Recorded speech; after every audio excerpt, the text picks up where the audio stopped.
Hello, नमस्ते। अभिनव ने अपने चेहरे पर मुस्कान लाते हुए कहा। वो भले ही कितना भी थका हुआ था, लेकिन वो इन लोगों को पता नहीं चलने देना चाहता था कि वो क्या करके आया है।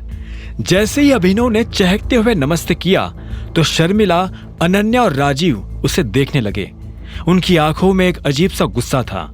अभिनव उनकी आंखें देख हैरान हो गया। अभिनव को यह तो नहीं लग रहा था कि वो लोग मुस्कुराते हुए उसका स्वागत करेंगे, लेकिन आज जिस तरह का गुस्सा उनकी आंखों में नजर आ रहा था, उसे देखकर अभिनव को कुछ अजीब लग रहा था।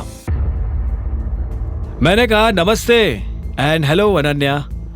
अभिनव ने दोबारा मुस्कुराने की कोशिश करते हुए कहा, पर यह सुनते ही उन तीनों का गुस्सा और ज्यादा बढ़ चुका था। शर्मिला ने उबलते हुए कहा, क्या सही टाइम पर आए हो? अभिनव ने यह सुनते ही अनन्या को देखा। वो ये पता करने की कोशिश कर रहा था कि वहां क्या हो रहा है, लेकिन अनन्या ने भी एक गहरी सांस ली और अभिनव से नजर फेर ली। अभिनव से रहा नहीं गया तो उसने पूछा, क्या मैंने कुछ गलत किया है? राजीव ने उसे एक पल को देखा और फिर टेबल पर रखा अपना फोन उठाया, उसमें कुछ खोला और आखिर में स्क्रीन अभिनव की तरफ घुमा दी। अभिनव पास आया और उसने राजीव से फोन ले लिया। फिर उसने स्क्रीन पर जो देखा उसे देख उसकी आंखें फटी की फटी रह गई। स्क्रीन पर एक वीडियो चल रहा था जिसमें अभिनव उस लड़के को होटल के अंदर बुरी तरह से पीट रहा था। अभिनव को यह देखते ही अंदर से बुरा लगा। अब उसे समझ आ गया था कि वो सभी अभिनव से खार खाकर क्यों बैठे थे। उसने कहा, जो कुछ भी हुआ उसके बारे में मैं समझा सकता हूँ। इतने में शर्मिला ने उसकी बात बीच में काटते हुए कहा, क्या समझाओगे? कि तुम अपने खाने का बिल भी नहीं चुका पाए और इस चीज से बचने के लिए तुमने इस बेचारे के साथ मारपीट की? शर्मिला ने कहा। अभिनव अपनी तरफ से कुछ कहता, इतने में अनन्या आगे आई और बोली, आई कांट अंडरस्टैंड, तुम्हें इतनी महंगी जगह पर खाना खाने की जरूरत ही क्या थी? तुम तो घर से ये कहकर निकले थे ना कि तुम जॉब के लिए जा रहे हो। फिर अभिनव फंस गया। उसने वीडियो को दोबारा देखा। पूरे वीडियो में उसे चाहत कहीं भी नजर नहीं आ रही थी। ये देख अभिनव की जान में जान आ गई। अगर उन लोगों को पता चलता कि अभिनव चाहत के साथ था तो उसके लिए जवाब देना और भी भारी हो जाता। वो ऐसा कुछ नहीं करना चाहता था जिससे अनन्या और ज्यादा नाराज हो। हमने तुम्हें इसलिए तो अपने घर में जगह नहीं दी थी कि बाहर जाकर तुम हमारे परिवार की सरे बाजार इज्जत उछालो। जब बाकी दोनों महिलाओं ने अपनी बात कह दी तो राजीव से भी नहीं रहा गया और उसने भी अभिनव को सुनाना शुरू कर दिया। उसने आगे कहा, अनन्या का पति, इस घर का दामाद, पब्लिक में इतने बड़े होटल के अंदर ऐसी गिरी हुई हरकत कैसे कर सकता है?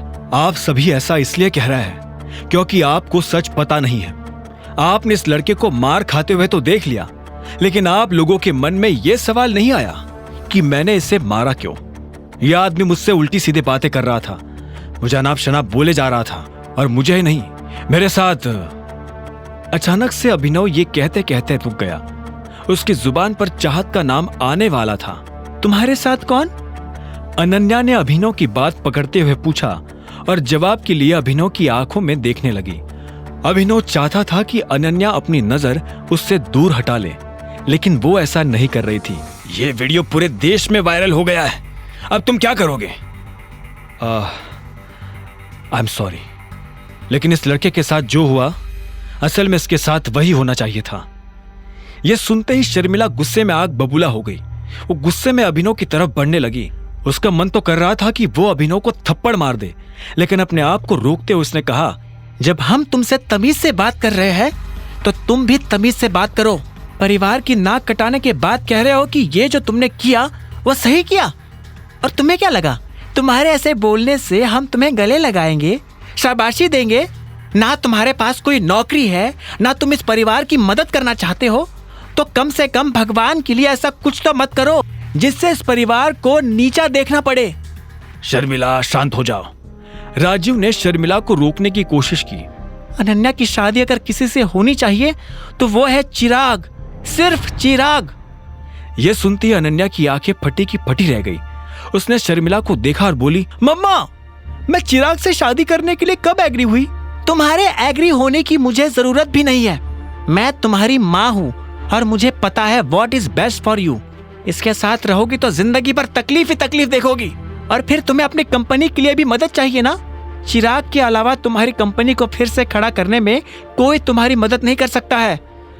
इस पर अनन्या ने कहा, मम्मा ऐसा नहीं है, मैं खुद अकरम सर से बात करूंगी, वो मेरी हेल्प कर सकते हैं। मैं चिराग से शादी नहीं करना चाहती हूं।